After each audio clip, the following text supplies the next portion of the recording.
दोस्तों, आपकी कामयाबी आपके घर में सुख शांति लाती है। आपका हमेशा मुस्कुराना, हमेशा खुश रहना और स्वस्थ रहना जीवन की बेहतरीन खुशियां देता है और आपको इस दुनिया का सबसे सुखी इंसान भी बनाता है। आज की जो कहानी मैं आपको सुनाने जा रहा हूं, इस कहानी में सारी दुनिया का ज्ञान समाहित है और सभी मुसीबतों का समाधान भी है। इसलिए इस कहानी को आप अंत तक जरूर देखिएगा। बहुत समय पहले की बात है। एक छोटा सा नगर था। उस नगर में एक बहुत ही धनी सेठ रहा करता था। उस धनवान सेठ के पास कहने को सब कुछ था, किसी चीज की कोई कमी नहीं थी। उस धनवान सेठ ने अपने जीवन में बहुत बड़े बड़े मुकाम हासिल किए थे। उसने अपने जीवन में कई सफलताएं प्राप्त की थी। वह जिस नगर में भी व्यापार करने जाता, वहां पर भी उसे सफलता मिलना निश्चित था। वह अपने जीवन में कभी भी हारा नहीं था। उसका व्यापार भी खूब जोरों शोरों से चल रहा था। उसके पिताजी ने उसे ऐसी 4 बातें बता रखी थीं, जिसका वह नियमित पालन किया करता था और उन्हीं बातों का अनुसरण किया करता था, और उन्हीं बातों की वजह से उसका जीवन बड़ा ही सुखमय था। वह जीवन के हर क्षेत्र में सफल था।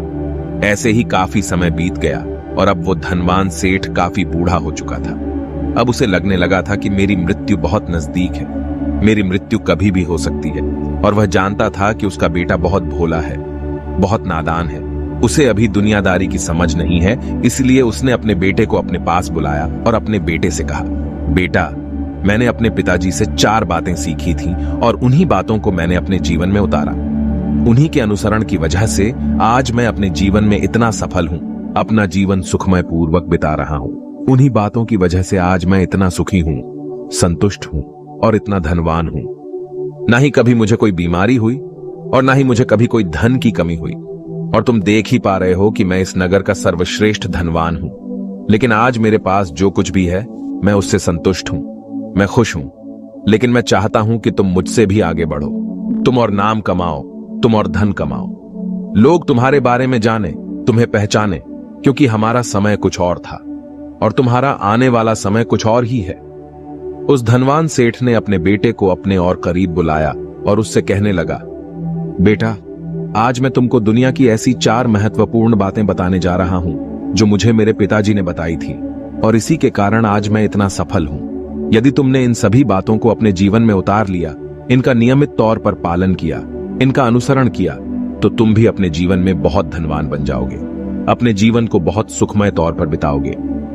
इन बातों के अनुसरण से न तो तुम्हारे घर परिवार में कोई दुख आएगा और न ही तुम्हारे व्यापार में कभी कोई परेशानी उत्पन्न होगी। इतना कहकर धनवान सेठ अपने बेटे को 4 बातें बताना शुरू करता है। वह कहता है, बेटा, सबसे पहली बात है काम पर छांव में जाना और छांव में आना। दूसरी बात, अपने घर के चारों तरफ चमड़े की बाड़ रखना। तीसरी बात, हमेशा खाने को मीठा करके खाना। और चौथी बात, अपनी पत्नी को हमेशा बांध कर रखना। इतना कहकर वह धनवान सेठ अब निश्चिंत हो चुका था। वह यह जानता था कि उसका बेटा बहुत भोला है। वह अपने पिता की बात अवश्य मानेगा और इन सभी 4 बातों को अपने जीवन में उतारेगा और इनका अनुसरण भी करेगा। देखते देखते कुछ महीने बीत गए और फिर एक दिन धनवान सेठ मृत्यु को प्राप्त हो गया। अपने पिता की मृत्यु के बाद उस धनवान सेठ के बेटे ने उन सभी 4 बातों को एक कागज पर लिख लिया ताकि वह उन्हें भूल न जाए, और उन्हीं बातों को वह अपने जीवन में उतारने लगा। उन 4 बातों का अनुसरण करने लगा।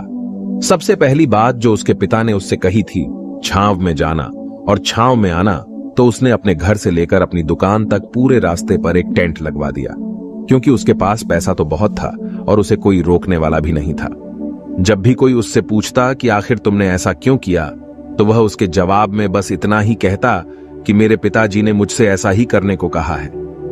इसके बाद उसने अपने पिता की अगली बात का अनुसरण किया। उसने अपने घर के दोनों तरफ चमड़े की एक दीवार खड़ी करवा दी। इसे देखकर आसपास के लोग बहुत क्रोधित हो गए। वे लोग उससे झगड़ा करने पर भी उतर आए।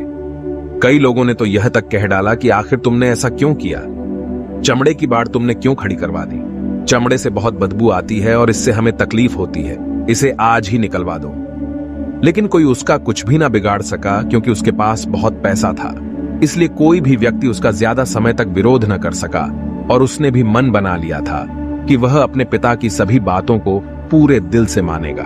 उसके पिता ने उसे तीसरी बात कही थी, खाने को मीठा करके खाना। जिस कारण वह अपनी पत्नी से हर रोज खाने में कुछ मीठा ही बनवाता था। कभी सेवियां, कभी खीर, कभी हलवा तो कभी मिठाइयां। हमेशा यही सब खाता रहता। और उसके पिता ने उसे चौथी बात कही थी, अपनी पत्नी को हमेशा बांध कर रखना, जिस कारण वह हर रोज अपनी पत्नी को रस्सी से बांध कर रखता था। ऐसे ही कई दिन बीत गए और देखते ही देखते अब वह सेठ के बेटे का जीवन धीरे धीरे बर्बाद होने लगा था, क्योंकि उसने अपने पिता की सभी बातों का गलत मतलब निकाला था और वह उसी के अनुसार उनका पालन कर रहा था। देखते देखते उसका उतना बड़ा व्यापार अब ठप होने लगा था। उसके यहां पर ग्राहकों की संख्या कम होने लगी थी, क्योंकि जब उसका मन करता तब वह दुकान जाया करता और जब उसका मन करता तो वह दुकान से वापस घर लौट आता। उसका अपने पिताजी के इस कारोबार में मन नहीं लगता था। इस कारण उसके सारे ग्राहक अब उससे नाराज होने लगे थे। उसके सारे ग्राहक अब एक एक करके उस दुकान को छोड़ते चले जा रहे थे। इसी कारण उसका पूरा व्यापार अब ठप हो चुका था। जिस व्यापार को खड़ा करने में उसके पिताजी ने खून पसीना एक कर दिया था, उस व्यापार को उसने कुछ ही महीनों में पूरी तरह से बर्बाद कर दिया था। अब उसका धंधा बहुत कम हो चुका था, जिस कारण वह बहुत परेशान रहता था। वह बहुत चिंतित रहता था और इसके साथ ही उसने अपने घर के चारों तरफ चमड़े की दीवार खड़ी करवाई थी। उस कारण आसपास पर बहुत गंदी बदबू फैल चुकी थी। इसलिए जो भी उसके आसपास रहते थे उन सभी ने वह घर छोड़कर कहीं और पर अपना बसेरा बसा लिया। चमड़े की बदबू के कारण अब उसके घर में भी कोई नहीं आता था। यहां तक कि उसके मित्र और रिश्तेदार भी उस घर में आने से कतराते थे। लेकिन अब भी उसे समझ नहीं आ रहा था कि आखिर ये सब हो क्यों रहा है। वो बहुत परेशान रहने लगा था और वह हमेशा मीठा भोजन किया करता था, जिस कारण उसका वजन बहुत ज्यादा बढ़ चुका था और इस मोटापे के कारण उसके शरीर में न जाने कितनी सारी बीमारियों ने अपना घर बना लिया था। आए दिन उसके घर पर वेद आने लगे थे। इन्हीं कारणों से अब उसका पैसा भी इन चीजों में बर्बाद होने लगा था और अपने पिता की चौथी बात उसने मानी थी। वह थी अपनी पत्नी को बांध कर रखता, जिसकी वजह से उसकी पत्नी उससे नाराज हो गई और वह घर छोड़कर अपने मायके लौट गई। उसने अपनी पत्नी को मनाने की कोशिश की, तरह तरह के उपाय किए, लेकिन उसकी पत्नी नहीं मानी। और वैसे भी कोई भी स्त्री ऐसे मर्द के साथ क्यों रहना चाहेगी जो उसे बेवजह ही बेबात पर बांध कर रखता हो। देखते देखते अब वह सेठ के बेटे का पूरा जीवन बर्बाद हो चुका था। न तो अब उसके पास व्यापार बचा था, न ही धन, न ही उसकी पत्नी, और न ही वह रिश्तेदार जो पैसों के लिए उसके आसपास घूमा करते थे। और तो और अब उसका स्वास्थ्य भी ठीक नहीं रहता था, जिस कारण वह बहुत चिंतित रहने लगा था, बहुत परेशान रहने लगा था। उसे यह सब समझ ही नहीं आ रहा था क्या हो रहा है और क्यों हो रहा है। इन सभी बातों को लेकर तो बहुत परेशान रहता और वह मन ही मन अपने पिताजी को कोसा करता, कहता, पिताजी आपने तो मेरा पूरा जीवन बर्बाद कर दिया। आपकी उन 4 बातों के कारण आज मुझसे मेरा सब कुछ छिन चुका है। न तो मेरे पास व्यापार रहा, न ही धन दौलत, न ही वह रिश्तेदार, न ही मेरी पत्नी, और यहां तक कि मेरे स्वास्थ्य ने भी मेरा साथ छोड़ दिया है।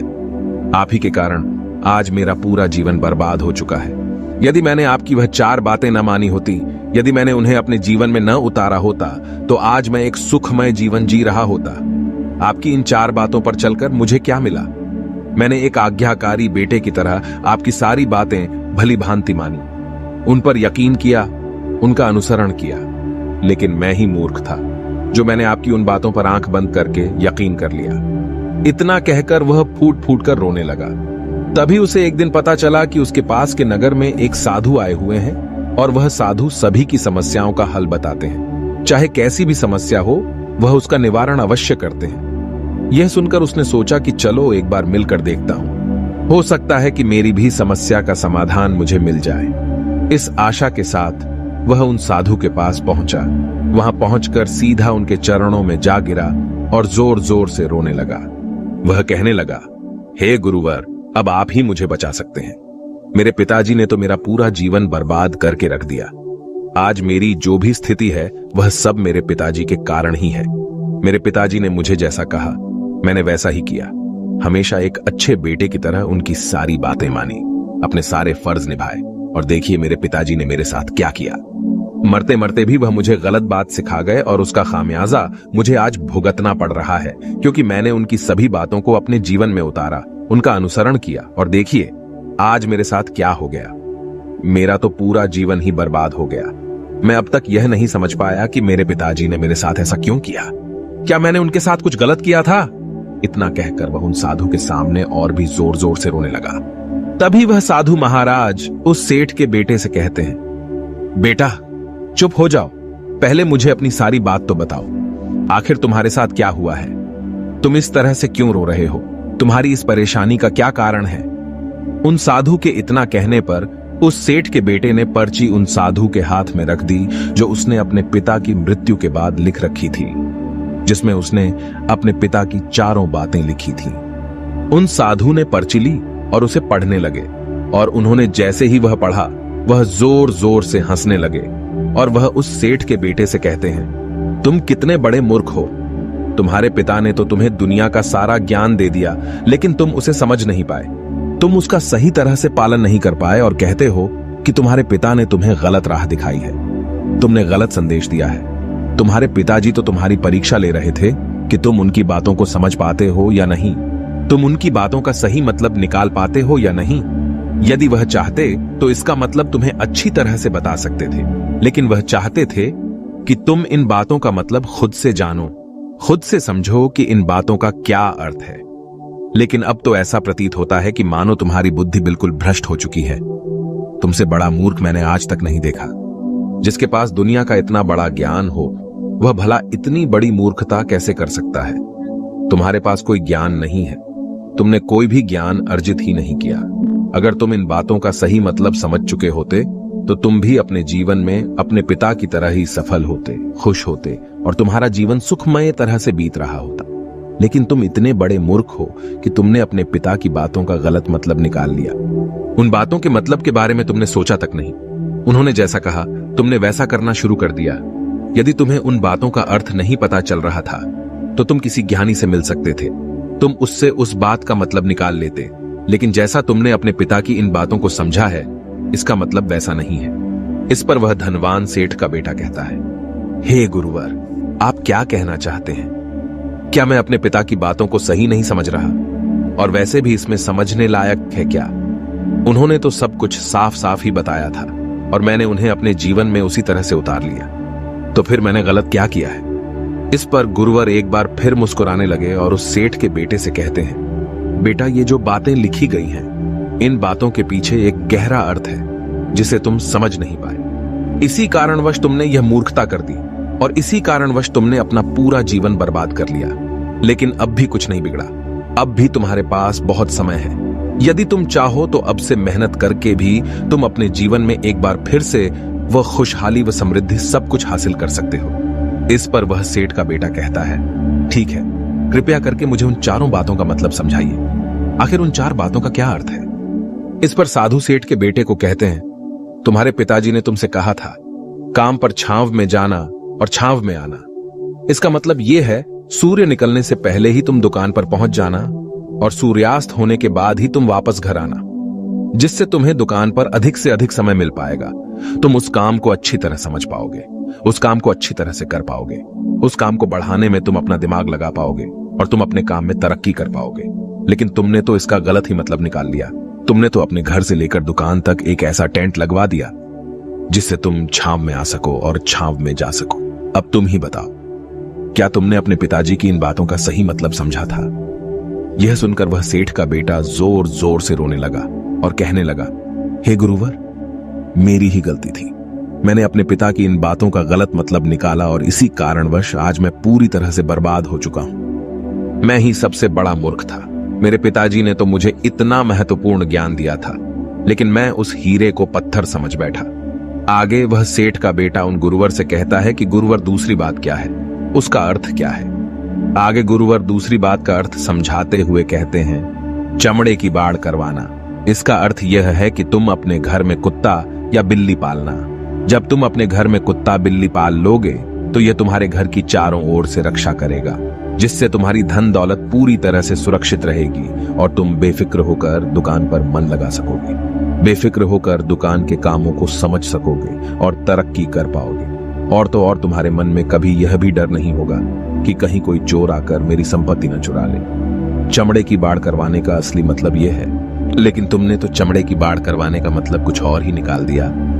तुमने तो अपने घर की 2 दीवारों को ही चमड़े से पूरी तरह से भरवा दिया, जिस कारण आसपास गंदी बदबू फैल गई। तुम्हारे आसपास के पड़ोसी भी अपना घर छोड़कर कहीं और चले गए।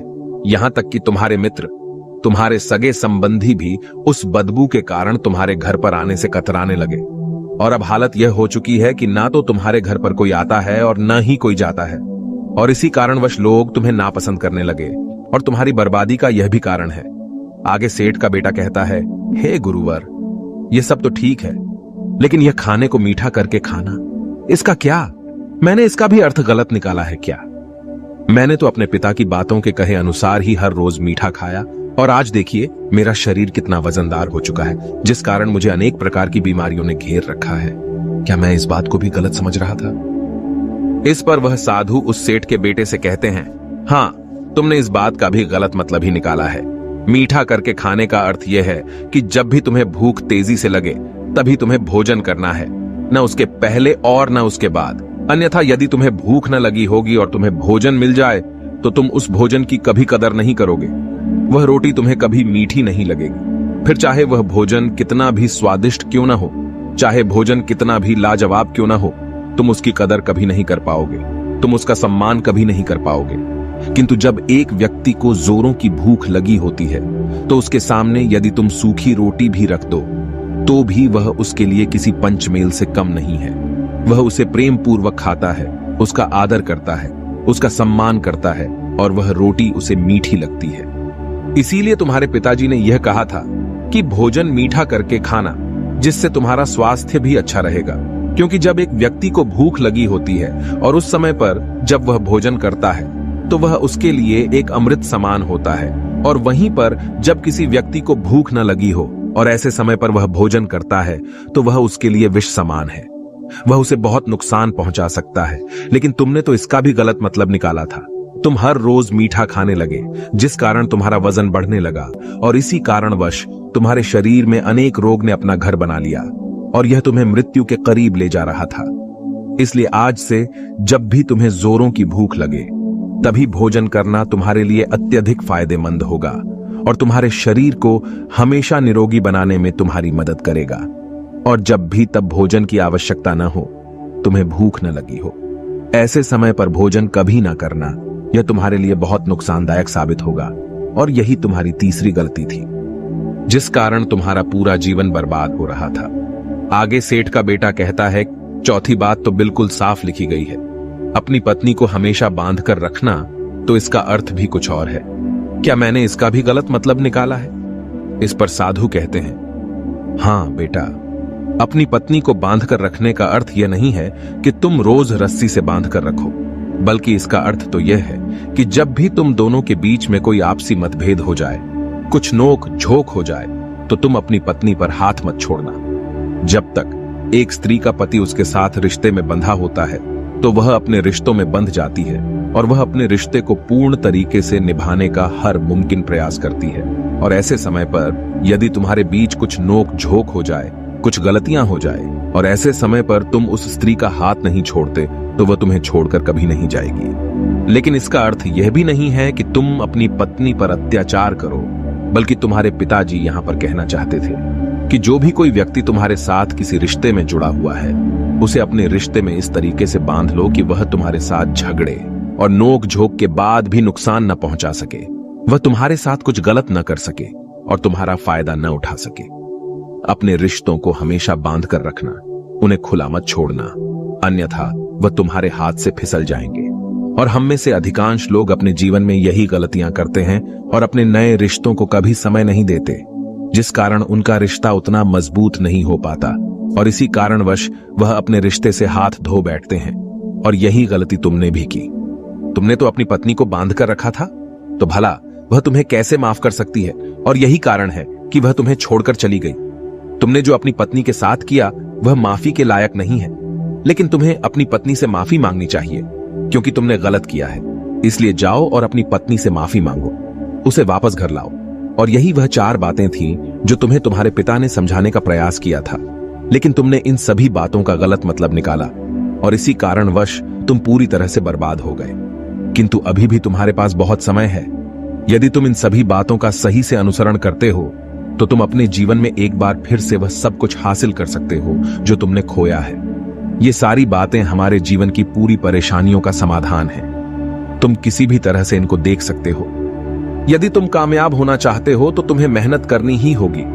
सूर्य निकलने से पहले तुम्हें अपने घर से निकलना होगा और हमेशा सूर्य के ढलने के बाद ही तुम्हें घर वापस लौटना होगा, ताकि धन दौलत को कोई तुमसे छीन न ले।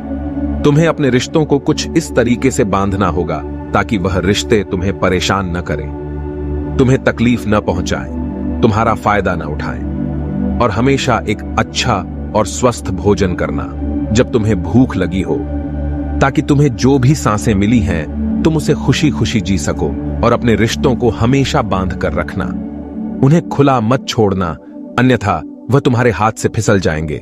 और अपने घर में अवश्य ही कुत्ते या बिल्ली को जरूर पालना, ताकि तुम्हारा धन हमेशा सुरक्षित रहे।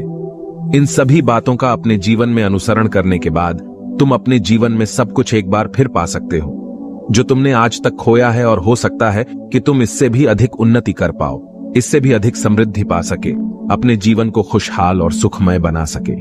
इतना कहकर साधु शांत हो गए और सेठ का बेटा भी अपनी सभी गलतियों को समझ चुका था। उसने उन गुरु को प्रणाम किया और वापस अपने घर लौट गया। उसने उन सभी चारों बातों को अपने जीवन में उतारा, उनका सही सही अनुसरण किया। उसके बाद से उसके जीवन में सकारात्मक प्रभाव दिखने लगे। वह एक बार फिर से अपने व्यापार को खड़ा करने में सफल रहा। वह एक बार फिर से अपनी पत्नी को घर लाने में सफल रहा, और देखते ही देखते उसका जीवन सुखमय और आनंदमय हो गया था।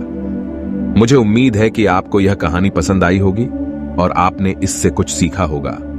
कहानी के बारे में अपने विचार आप हमें नीचे कमेंट बॉक्स में कमेंट करके बता सकते हैं। जाने से पहले वीडियो को लाइक करें और चैनल को सब्सक्राइब जरूर करें। नमो बुद्धाय।